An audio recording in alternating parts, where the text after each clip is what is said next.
नमस्कार, आदाब, सत श्री अकाल दोस्तों। स्वागत है आप सबका मेरे YouTube चैनल स्वप्निल जंक्शन पर और मैं आशा करता हूं कि आप सभी स्वस्थ और सुरक्षित होंगे। दोस्तों, भारत और न्यूजीलैंड के बीच विश्व टेस्ट चैंपियनशिप का फाइनल मुकाबला खेला जा रहा है और आज आधिकारिक तौर पर डे 3 है, लेकिन प्रैक्टिकली अगर मैं बात करूं तो ये डे 2 है दोस्तों। और ये वीडियो मैं लेकर आपके सामने हाजिर हुआ हूं क्योंकि दरअसल भारतीय पारी समाप्त हो चुकी है। मैं आपको बताना चाहूंगा दोस्तों कि 217 रन पर भारत की पहली इनिंग्स समाप्त हुई है और एक प्रकार से अगर आप देखिए तो ये सिचुएशंस और कंडीशंस बहुत ज़्यादा चैलेंजिंग थी, टफ सिचुएशंस थी। और एक प्रकार से हालांकि मैं अगर आपके सामने कहूं तो 300 का स्कोर एक डिसेंट स्कोर था और ये जो 217 का स्कोर है दरअसल ये बिलो पार स्कोर है, लेकिन इस पर लड़ाई की जा सकती है। और चूंकि अब ये जो टेस्ट मैच है दरअसल ये छठे दिन में दाखिल होगा, यानी वो जो रिजर्व डे रखा गया था उस दिन भी टेस्ट मैच आपको देखने को मिलेगा, क्योंकि खराब रोशनी के कारण और पहला दिन चूंकि बारिश के कारण धुल गया था इसलिए बहुत ज्यादा वक्त इसका बर्बाद हुआ है। इसलिए अब ये टेस्ट मैच आपको दिखेगा कि ये डे 6 में जाएगा, यानी 23 तारीख को खत्म होगा। लेकिन अब मैं आपको बताना चाहूंगा दोस्तों कि खत्म तो दरअसल भारत की पारी हो चुकी है। 217 रन भारत ने बनाए हैं। कल का खेल जब हुआ था, कल जब टॉस जीता न्यूजीलैंड ने, तो भारत को आमंत्रित किया कि वो पहले बल्लेबाजी करें। और जैसा मैं आपको बार बार कह रहा हूं कि जो पूरी की पूरी एक प्रकार से वहां की कंडीशन थी वो एक तो वहां पर ओवरकास्ट पूरा का पूरा मौसम था, क्योंकि बारिश का वहां पर माहौल था, बारिश हुई भी थी। फिर उसके बाद वहां पर जो सिचुएशन और जो पिच थी वो ज्यादातर मदद कर रही थी, जो फास्ट बॉलर्स हैं उनके लिए, उनके प्रति ज्यादा फेवरेबल थी। और फिर भारत की पारी शुरू होती है और किसी ने शायद उम्मीद नहीं की थी कि हमें इतना बेहतरीन ओपनिंग का स्टार्ट मिल जाएगा, क्योंकि भारतीय टीम एक बहुत लंबे समय के बाद कॉम्पिटिटिव क्रिकेट खेल रही थी। आपको याद होगा कि आखिरी बार टेस्ट मैच हुआ था भारत और इंग्लैंड के बीच, जब इंग्लैंड भारत आया था। उसके बाद फिर आईपीएल हुआ, आईपीएल को बीच में स्थगित कर दिया गया और फिर तकरीबन 2 महीनों बाद या 2 से 3 महीनों के बाद टेस्ट मैच शुरू हुआ। और आप देखिए कि भारतीय टीम ने अच्छी शुरुआत करी, जिसमें रोहित शर्मा ने 34 रन बनाए और शुभमन गिल ने 28 रन बनाए। कुल मिलाकर इन दोनों ने 20 ओवर तकरीबन बैटिंग करी और 62 रन का इन्होंने ओपनिंग स्टैंड दे दिया था, यानी ये बहुत अच्छा स्टैंड था दोस्तों।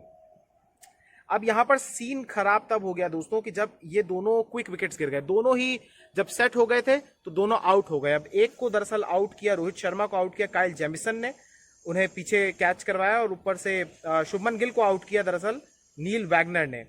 इन्हें भी विकेटकीपर बीजे वॉटलिंग ने आउट किया, पीछे कैच किया उन्होंने। तो यहाँ पर 2 विकेट्स हमारे क्विक गिर गए। इसके बाद चेतेश्वर पुजारा वहां पर थे, उन्होंने लंबी बैटिंग करी, लेकिन 54 गेंदें खेलने के बावजूद वो एक प्रकार से 8 रन ही बना पाए और वो स्टक कर गए। शायद वो एक प्रकार से उनकी वो कमी है कि वो स्ट्राइक रोटेट नहीं कर पाते हैं। ये सही है कि उन्होंने समय बिताया क्रीज पर, लेकिन इतना समय बिताने के बावजूद भी ज्यादा फायदा नहीं उठा सके, वो लाभ नहीं ले सके। उनके साथ कप्तान विराट कोहली खेल रहे थे और 44 रन के स्कोर पर वो अपने ओवरनाइट स्कोर पर आउट हुए। आज सुबह ही वो आउट हुए, पहला विकेट उन्हीं का गिरा दोस्तों, और उन्हें आउट किया दरअसल एलबीडब्ल्यू वो हुए और काइल जेमिसन ने उन्हें आउट किया। 44 रन का उनका स्कोर था। सभी उम्मीद कर रहे थे कि तकरीबन 1.5 साल के बाद उनका शतक देखने को मिलेगा, लेकिन शतक का इंतजार अभी लंबा हो गया है। विराट कोहली की अगर मैं बात करूं तो उन्होंने अच्छा वो दिख रहे थे। कल उन्होंने जब अपनी बैटिंग की शुरुआत करी थी, जब वो क्रीज पर आए थे, तो उन्होंने पहली ही बॉल पर जब उन्होंने खेली थी, जो पहला उन्होंने रन बनाया था, माफ कीजिएगा, वो उन्होंने चौके के तौर पर बनाया था।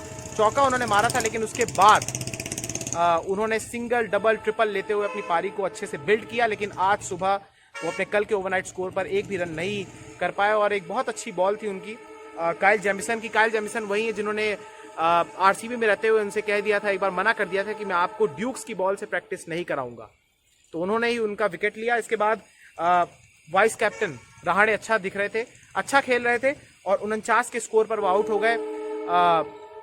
वैगनर की उनकी बॉल थी और एक प्रकार से पूरी केन विलियमसन ने एक अच्छी पोजीशन को उन्होंने रखा हुआ था, फील्डिंग उन्होंने पूरी जमा कर रखी हुई थी और वो आउट हो गए।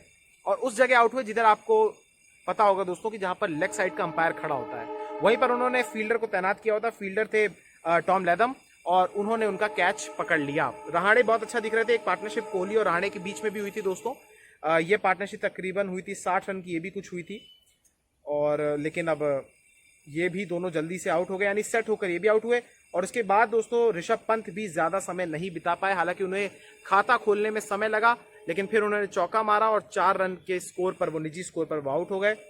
और ऋषभ पंत को आउट किया दोस्तों काइल जेमिसन ने, काइल जेमिसन ने इनको भी आउट किया।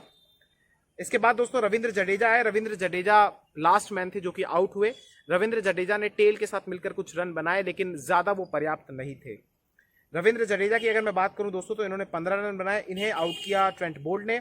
रविचंद्रन अश्विन ने एक छोटा कैमियो खेला 22 रन का, लेकिन वो आप जानते हैं कि टेस्ट मैच के लिए एक बड़ा कैमियो नहीं था और योगदान था, लेकिन वो इतना प्रभावशाली नहीं था।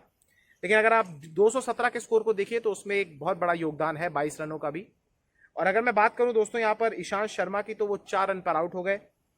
ज्यादा समय वो भी नहीं बिता पाए, मात्र 16 गेंदें खेली। जसप्रीत बुमराह पहली गेंद पर आउट हो गए और वो काइल जेमिसन का एक प्रकार से वो जादुई ओवर था, उसमें वो आउट हो गए। फिर उनका हैट्रिक चांस भी बना, हालांकि मोहम्मद शमी ने वो जो हैट्रिक बॉल आई थी उस पर चौका मारकर उनके हैट्रिक का सपना तो तोड़ दिया, लेकिन काइल जेमिसन ने एक बार भारत को फिर से तंग किया है।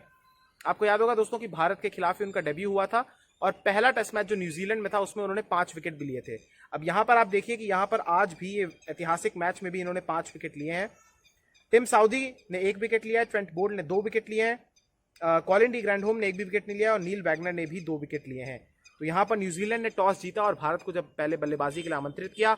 ये स्कोर है कि 217 पे हम ऑल आउट हो चुके हैं और अब देखना होगा कि आखिर किस प्रकार से हमारे गेंदबाज गेंदबाजी करते हैं और क्या न्यूजीलैंड के लिए पर्याप्त होगा या हमारे लिए एक प्रकार से कुछ अच्छी अपॉर्चुनिटी बनती है, क्योंकि फास्ट बॉलर्स हमारे पास भी बहुत अच्छे हैं। ईशांत शर्मा, जसप्रीत बुमराह, मोहम्मद शमी, फिर हमारे पास 2 स्पिनर्स भी हैं, रविंद्र जडेजा और रविचंद्रन अश्विन। तो अब देखना होगा कि न्यूजीलैंड की पारी किस तरीके से जाती है। लेकिन भारत का ये जो स्कोर है इसने निराशा दी है, क्योंकि बैट्समैन को बहुत ज्यादा स्टार्ट मिले। हालांकि यहाँ पर एक चीज और है कि कल जब बहुत ज्यादा व्यवधान पड़ रहा था तो उससे एकाग्रता भी भंग हुई। वो बात सही है, अगर हो सकता था कि कल अगर 30 ओवर का गेम और हो जाता तो कोहली और रहाणे कल और ज्यादा सेट हो सकते थे और ये स्कोर और ज्यादा बड़ा हो सकता था। और सिचुएशन चूंकि चैलेंजिंग थी इसलिए भारत ने अपना स्लो बैटिंग भी किया, यानी समय भारत ने बिताया, तकरीबन 92 ओवर खेले हैं। लेकिन अब देखना होगा कि आखिर न्यूजीलैंड के खिलाफ कैसे हमारे गेंदबाज बॉलिंग करते हैं। तो ये था अपडेट दोस्तों। अब आपको मैं मिलूंगा न्यूजीलैंड की पारी के बाद, जो कि संभावित है कि कल खत्म हो जाए। शुक्रिया।